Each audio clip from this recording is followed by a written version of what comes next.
কি রাধে, তো এই যে পুরুষোত্তম মাসের পুরুষোত্তম ব্রতটি চলছে, তো এই ব্রতটি কবে সমাপ্ত হবে এবং কিভাবে সমাপ্ত করবে? দেখুন, এই ব্রতটি সমাপ্ত হবে 15ই জুন, এবং নর্মালি এই ব্রতটি সারাদিন পালন যেমন করছেন, সেই 15 জুন সারাদিন পালন করবেন।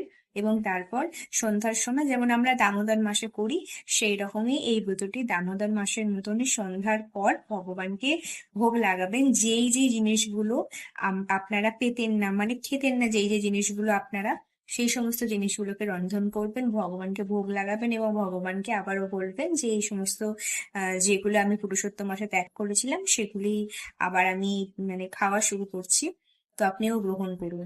তো সেইভাবে ভগবানকে ভোগ লাগিয়ে তারপরে সেই প্রসাদ আপনারা গ্রহণ করবেন। তো এইভাবে ব্রত সমর্পণ করবেন, ভগবানের কাছে প্রার্থনা করবেন, এবং পরের বারও এই ব্রতটি যেন আপনি এইরকমই আগ্রহের সাথে পালন করতে পারেন।